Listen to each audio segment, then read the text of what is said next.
I like about the 3-4, even though that wasn't a 3-4 front, that was more of the nickel front. But you see how he just peels off into the quick passing lanes. You're going to see defensive ends in the passing lanes a lot. So these outside linebackers for the Cowboys now have to get into those throwing lanes like that, especially when we're blitzing on the interior. And Dak never knows when those things are going to happen. So that makes it very difficult. It makes you hesitant, when it comes to just getting the ball out as fast as you possibly can. Watch this club here, boom, by Franklin Myers. Beats Booker, but Booker still is able to protect Dak by, kind of, olaying him or wielding him outside. But you can see he lost that rep, though. You know what I mean? And watch these two guys on this side. I think this is Allen and Benito. Watch this. So Benito here gets thrown. This is a good rep by Guyton, but I don't want Guyton throwing guys at Dak's legs. Let's not do that. But he did.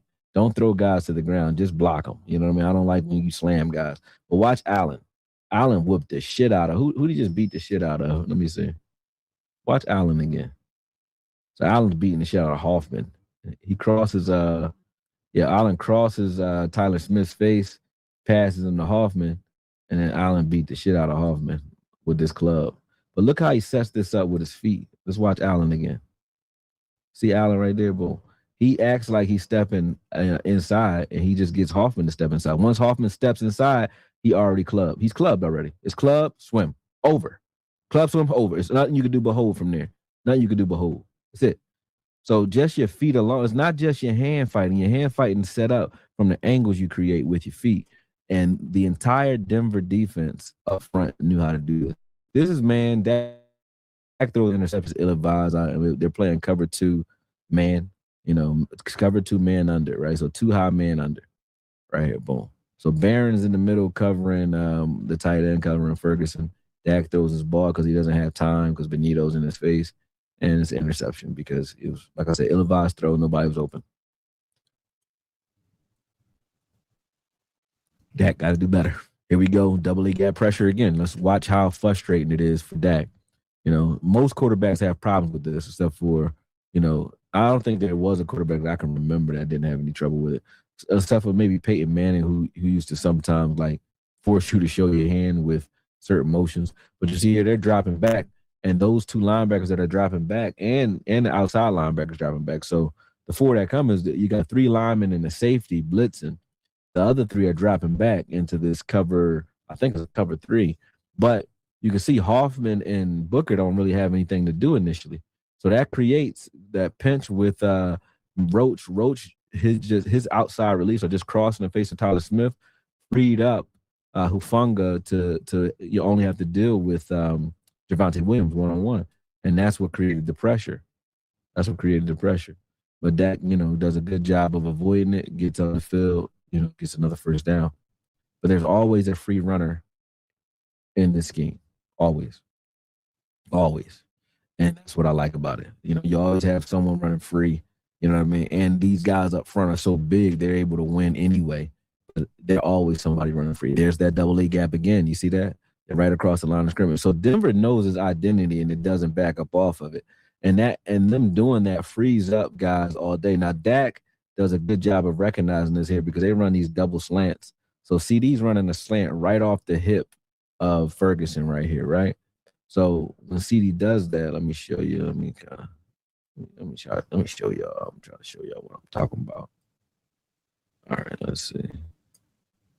Stickers.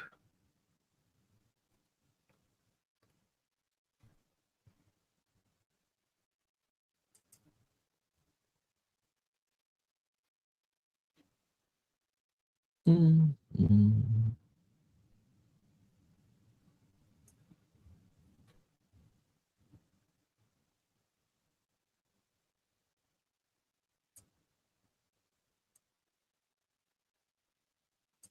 This is more like a dig, but I'm gonna still turn it into a slant some kind of way.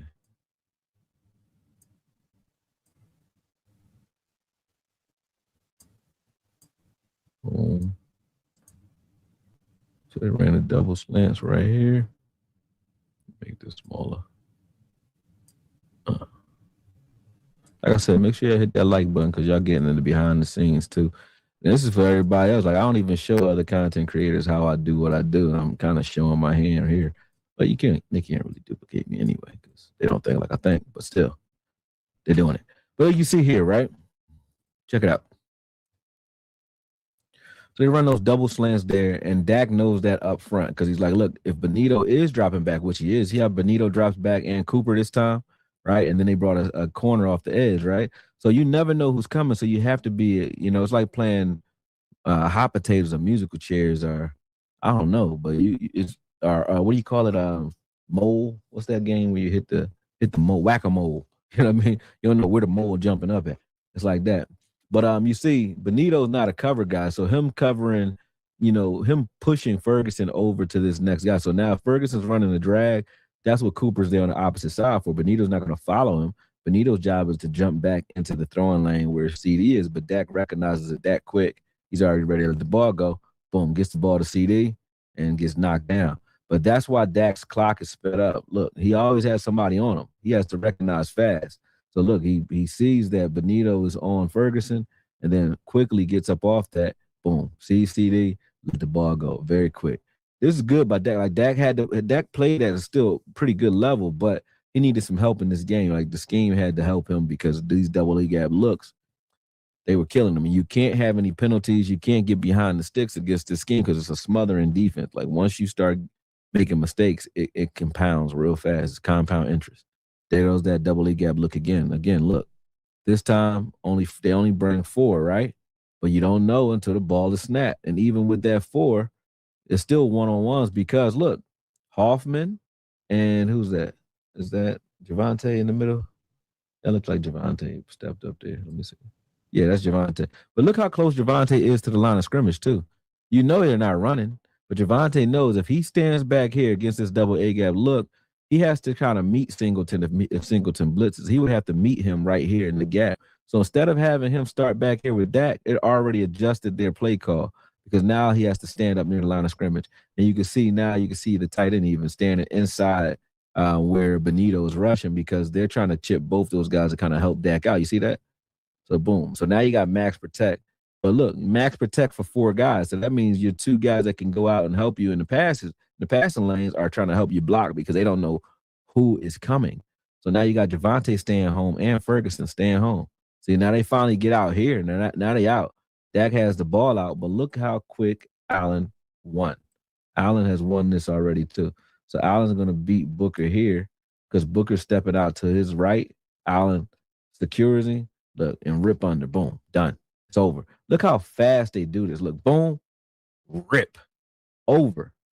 It's over already. And that's all footwork and the hands and the feet working together. Look at his feet. So he's going to punch, right? Plant, rip. Punch, plant, rip. Go. It's over. It's over. Boom. That's beautiful. And that's what I want BT Jordan here for. All right, let's watch these guys. Like, look at this. Jesus Christ.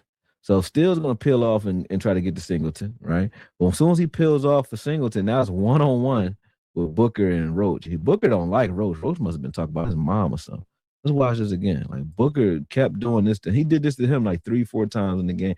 3-4 times in the first half. He probably did it again in the second half. I wasn't watching. I got to watch the second half. Watch this. Boom. He's just going to take him. Look how far he's taking him back, just choking him up. And this is a 320-pound guy. Like, it's not like he's choking up a guy that's like 280, 290, and that's even hard to do. But he just drove him into no man's land. That's the type of finishes I want from my rookie.